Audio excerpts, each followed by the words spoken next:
Hey, it's Mazzy here. Welcome back. Bob Dylan, my all-time favorite solo musician, solo artist. I'm all in on his studio records and his live records. I'm here mainly, this is going to revolve around Sony's recent legacy edition of Bob Dylan and the band, the 1974 live recordings, this massive 27 CD set. Now, I'll get into this, give you my take on it. And I'm also going to talk a little bit about the limited edition on vinyl, 3 LPs put out by Third Man Records. You had to join for the last quarter of the Vault series. This was $75, and you could pull out of the Vault series right after that. And I only have a couple Vault issues. I'm not an ongoing member. And this is Bob Dylan and the band, the 1974 Missing Songs from Before the Flood. I'll get into Before the Flood. Of course, that was the Asylum live album from this tour. And this is the first time I saw Bob Dylan. I went to both Oakland shows, the afternoon and the evening show. And I'll talk about that a little bit as I review this box, as I talk about this, and I lead up to it. I have to lead up to the history of these things because 1974 was the first full Bob Dylan tour since 1966 in 8 years. Now, he did the Isle of Wight, a couple of one-offs, a concert for Bangladesh, but not a full tour. Before that was Bob Dylan and the band, 1966, with this amazing set that Legacy Sony released some years back, celebrating the 50th. In a lot of ways, some people refer to these as copyright dumps. You have to put things out within 50 years. Otherwise, in America, it reverts, it goes into the public domain.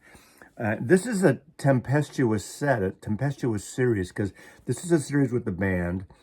Just prior to this, I guess, 65 it was, I believe, early on, that Levon Helm quit because people in the audience were throwing things at Dylan and the band and booing. This is when they go electric. And not everyone was ready for that rock and roll version of Bob Dylan. They just wanted the folk stuff. But he did both. So in 1974, after 12 years with Columbia Records, Dylan leaves Columbia Records and signs to Asylum Records, David Geffen's company, and puts this album out, Planet Waves. In the end, this didn't do great. It did okay. I love this record. But Dylan playing with the band, there's a certain sloppiness to this record. But to me, that's the brilliance of this record. I think that's what leads to this 1974 tour, actually.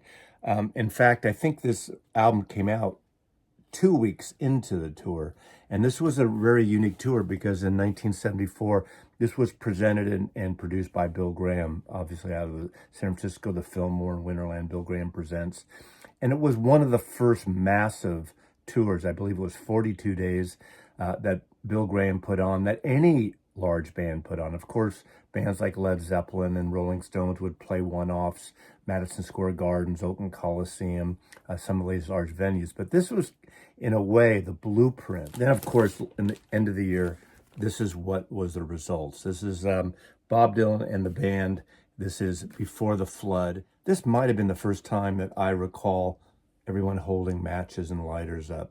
And of course, you'd see this forever throughout the 70s. I am a big fan of this tour. Again, the first time I saw Dylan was this tour, those two shows. Throughout this video, I'm going to sprinkle in some of the photographs that I took. Again, I don't remember which show, but one of the shows when I was inside, I brought my camera. I walked around to the back of the stage and to the front of the stage, and I took these photographs. You get an idea of it. But to me, the 70s are this magical time for Bob Dylan in terms of live performances, and he changed it out so much. Literally from 1 year to the next or 2 years later, he would have a different sound, a different feel, different bands, obviously. Of course, in 1975 into 1976, the Rolling Thunder Revue, which is pretty much like a circus event with Roger McGuinn and T-Bone Burnett and Joan Baez and Mick Ronson and many, many others. And of course, another set some years ago that Sony Legacy put out. And also, as a result, in 1975, 76, The Hard Ring came out. This live, 1 LP. I wish this was a double LP, but I remember when this came out, I didn't exactly love it because he screams, he shouts. This is what I consider his live punk album. It's an intense record. You think 74 is intense at times. 1976, like this tour, is pretty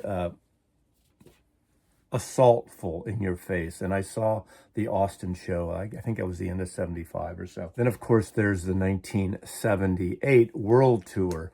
I first saw that in Rotterdam, and then I saw it on the way back in Oakland when I got home from Europe that year. And originally, it only came out in Japan as an album, Bob Dylan and Budokan. And this, some people were really turned off. This is what people compared the Vegas thing. They talked about it being like Neil Diamond in Vegas. And huge band, very big production arrangements. I think there were 12, 13 people on stage, background singers, and it was totally different than what he did in 1974. I'm mostly concentrating on CD sets here because of this new 27 disc set that Sony put out. But this was a Japanese-only edition that came out. This is 4 CDs and booklets and a lot of inserts and ticket things. And this is a beautiful package. But it is that big production thing. And of course, at the end of the decade, there is Trouble No More. This, again, was from the bootleg series. The official bootleg series live of the Christian period goes from 1979 through 1981. And I saw several shows on this tour. I wish I saw more towards the end of the tour when he was more refined and opened up and did some of the older songs, because when I saw those 3 songs in the opening of the tour at the Fox Warfield Theater, Bill Graham's theater in San Francisco, it was all Jesus material, no secular songs and no hits at all. And people literally booed like they did back in 1966, but for a different reason. So with all these tours, Dylan does what he wants, and 1974 was no different. Of course, later he would go back to Columbia after 1974 and put out albums again on Columbia, and both these Asylum albums would revert to Columbia. Coming full circle now, the reason for this video is about this 27 CD box set. I am all in on it. Now, they decided to do just the Dylan songs, the Dylan recordings, and not the band. On the original album, there's a lot of band songs. The band had their own set. Dylan has a set with the band, sets with the band, and Dylan does a solo acoustic set. But obviously, probably because of contractual licensing issues, the band is on Capitol, which is part of Universal. Dylan is obviously on Sony. So hopefully the band will release something equivalent to this. And if this is 27 CDs, without the band, this would be at least 50 CDs with. And some may say you could have sprinkled a little bit of both, but you know, the licensing thing, my guess, is a major issue here. And maybe we'll see some of those recordings. I've been a big fan of the band since their music from Big Pink, and then to me, their best album, the second album, the Brown album, those produced by John Simon. Fabulous, fabulous records. I saw the band 5 times, including The Last Waltz, including 2 shows here. And just a great band. But on this, I would say this is an explosive series of shows. And as tight as the band is, as tight as the band is, there's a certain sloppiness to them and Dylan on this recording. But to me, that is sort of that's kind of the beauty of it. Now, the first 16 discs on this set are from tapes from the boards. They use no audience recordings. For years, there have been bootlegs put out in various formats. Obviously, back in the day, this is a vinyl box set that has some tracks from this tour that kind of supplements this. But this, I think, for the right decision was made to use only things from the boards. When they get to disc 17, from 17 until the end, so the last 10, 11 discs are from multi-tracks. They brought in multi-track recording for the Madison Square Garden shows, and then the final leg of the tour, which is the West Coast, Seattle, Oakland, the 2 shows there, and I think 4 nights is it at Ingleside, which is the Forum, the fabulous Forum in Los Angeles. And you can tell the difference, although all the recordings are excellent. And the performances do vary throughout. In fact, I think the first 5, 6, 7 recordings, which are from the board tapes, Dylan is his most relaxed. He is sped up on the songs more than the record versions. His voice is clear, it's assured, and it's fun. I just love those recordings. I mean, again, the sound is great, and I kept thinking, this can't sound any better just because they go to multi-track. These things sound really, really good. In fact, I think it's the Philadelphia show that kicks in that I really like. I like it in the early part of the tour. They do more songs from Planet Waves, because I think towards the end of the tour, they only do a couple at Forever Young, and I forgot the other ones too. But I like those songs. I think they work really well. Dylan's really assured when it comes to his acoustic set. I know some people would say, God, I wish I could just have the acoustic things. Burn them to your hard drive and make your own mixtapes with this. The first time I listened to this collection, I listened to all 27 in order. It took me a couple weeks to listen to them, but I listened to them, and it was a long run, but I loved it. But I heard that difference. I heard the different performances. Sometimes, like early on, I think it's in Philadelphia, a version of Forever Young is great. He wasn't screaming out, you go your way, I'll go mine, like he did towards the end. That's the remembrance I have. He was intense. It seems like the later shows, that are the multi-tracks, by the way, the band and Dylan play everything much faster. I don't know if it's they got better cocaine or the cocaine kicked in, but you can really hear the progression of songs that may be 5 or 6 minutes in the first few CDs and 3 to 4 minutes in the later ones. Things are sped up. Things are intense. Things, I don't want to say punkish. This is pre-punk, obviously, but there is rock and drive in this thing. This is a fierce tour, but Dylan can bring it back when he does his acoustic sets. But even in his rock and roll sets, there's some amazing versions of Like a Rolling Stone on here. There's some that aren't as successful as others, but I'm not one of those Dylan freaks that knows everything, comparing the version of Don't Think Twice, It's All Right in Oakland to Seattle or to Philadelphia. I'm not that particular in my interest in this stuff. And I will say another thing. I think the best way to listen to it, after I listened to them straight through, I took a week, literally, a break from all this Dylan. I mean, I love Dylan. I'll go in phases of I'll play Dylan for a week or two and nothing else but Dylan almost. But I had to let this sit. Now, I just recently got my Third Man record. It was supposed to come out the end of last month or ship, and it's been delayed, I guess. People are just getting them. So I only had a chance the last 2 days to really listen into the 3 LP set, which is a much easier listen than this. But this is still an enjoyable listen for me, from my point of view. But some people don't even have this yet. I don't know if Sony has a delay in manufacturing or distribution. I know people that ordered it on Amazon and it still hasn't shipped, or it just shipped, over 5 weeks after the release date. I know stores locally to me in Seattle who ordered an allotment that got 20% of what they ordered. In terms of the whole package, this is good value for the price of this. And this is a wonderful brick of great Bob Dylan records.